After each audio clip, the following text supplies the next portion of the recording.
Hey everybody, Stuart here.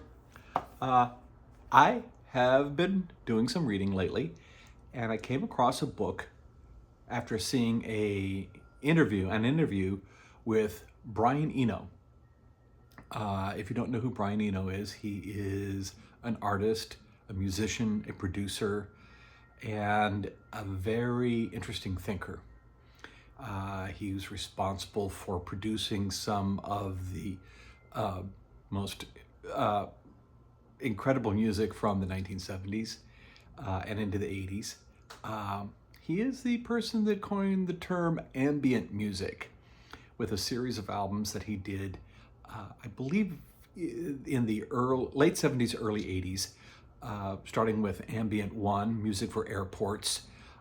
There was The Plateau of Mirror that he did with pianist Harold Budd.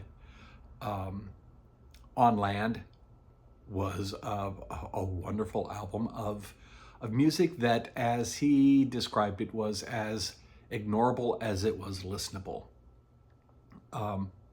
He also produced such bands as Talking Heads, U2, and a whole host of others. And he's also written quite a bit and lectures quite a bit on concepts of art and artistic thinking and artful behaviors. And this book that he was talking about in the interview is called What Art Does. And that might be a far more important question to me than what is art. In reading this, and I've just read it through once, and even though it has only 122 pages, I've got to read it again, and I'm sure that I'll be reading it again and again and again to try to mine some of the important ideas and touchstones that he provides. It is illustrated by Bette, who I believe is a Dutch artist, and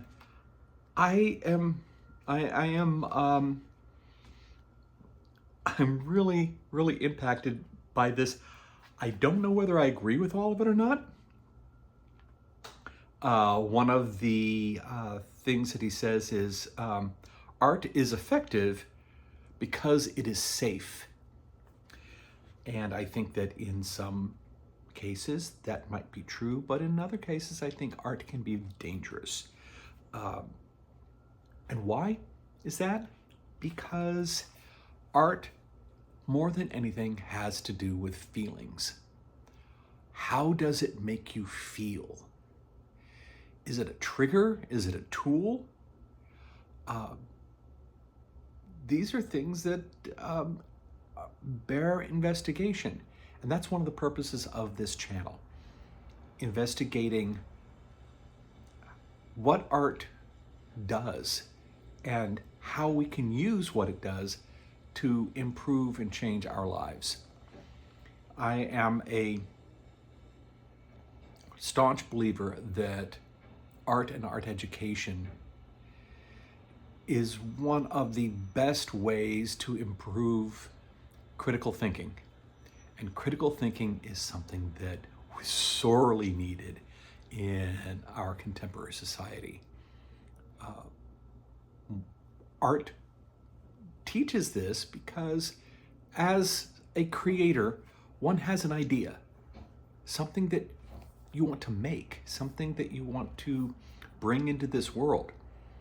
And you see this in your mind's eye, and you have to say to yourself, well, what tools and materials are necessary to bring this into being? Do I know how to use those tools? Do I know how to procure those materials? And if you don't know, then you have to learn. And as you go through the process of creating, making these things, you have to keep looking to see whether or not you are achieving your goal. And so it's a series of goal settings and evaluations as to whether or not you're achieving those goals. And if you're not, then you have to ask yourself, well, is it worth keeping going? Or should I stop and cut my losses?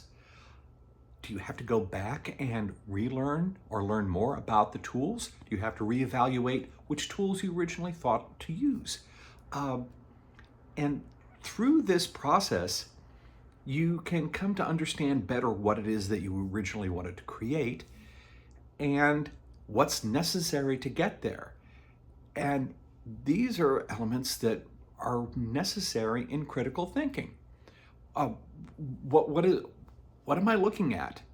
What do I need to know to understand what I'm looking at? How do I verify its validity?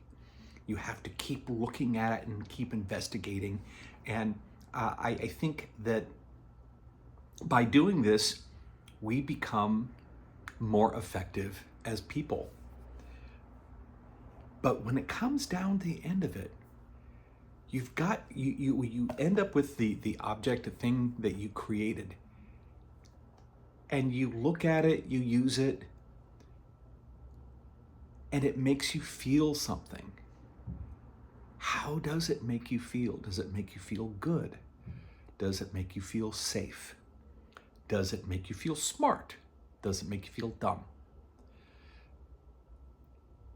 Important questions all. So I will leave the ISBN number in the description, and that'll help you find the book at your favorite book outlet, either the library or one of the many stores that are available for purchasing tomes. I encourage you to take a look at it, and let's talk about the question: what do you feel when you look at art? What do you want to feel? What do you want out of it? What does art do for you? Leave comments below, like and subscribe, let friends know what we've got going on here, and I will see you next time on and in the Artful Living Labs.